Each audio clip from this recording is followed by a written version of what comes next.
Glory, glory, Man United. Garnacho is turning into quite the goal machine, isn't he? And what about Rasmus Hojlund? He has taken a lot of time to get into his groove, but now that he has found it, we are just hoping that it will go on as long as possible. Now we are up to sixth in the table, but that's not important. What's really important is how this young side molds itself to absorb the pressure and race for a top four finish and once again get us into the Champions League. Of course, we are into the FA Cup, and let me just check who our opponents will be in the next round of the FA Cup, and it's still TBD. Okay, so that's a bit of a surprise because I thought the the lower league teams would have wrestled it out amongst themselves, but that remains to be seen. But in the lead up to that next FA Cup knockout match, we have Aston Villa on the next Sunday, then we have Luton Town, and then Fulham. So these three games are going to be tricky. Aston Villa, of course, are fellow Champions League place contenders, and it's going to be tough because they always pose a threat. West Ham also posed a threat, but David Moyes, who of course long-time Manchester United fans will know, managed us as well for a little while, unsuccessfully. It needn't be added.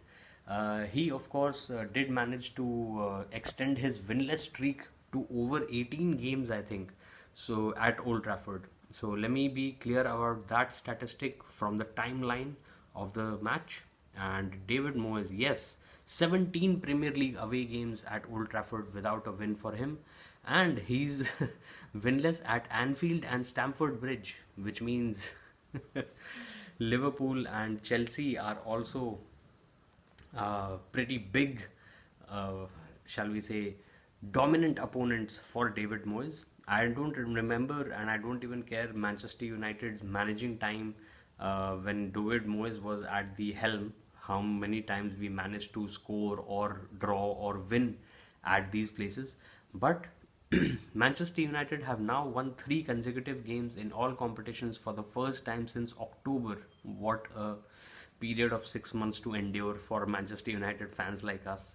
And it's the first time that we have done so while scoring 3+ goals in each game since January 23.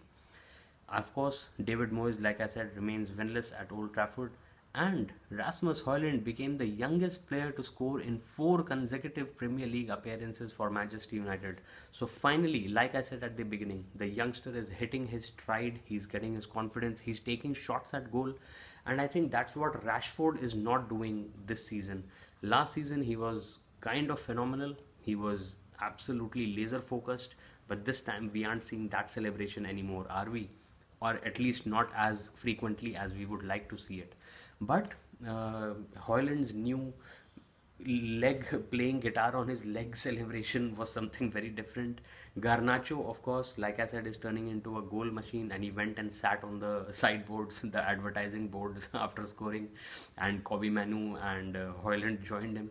So good to see that the young spirits, the younger team players are lifting the spirits of the team, and here's hoping that we have a lot more victories on the road in the final third of the league as well as the FA Cup, because we were of course knocked out of the EFL Cup, the Carabao Cup, by the finalists who we defeated last time, Newcastle United.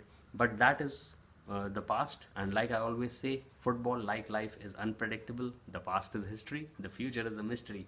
So smash that sub button for awesome max fun, and do check out my other Manchester United videos, including the preview to the Manchester United West Ham match, and I hope you have a lot of fun watching it. Glory, glory.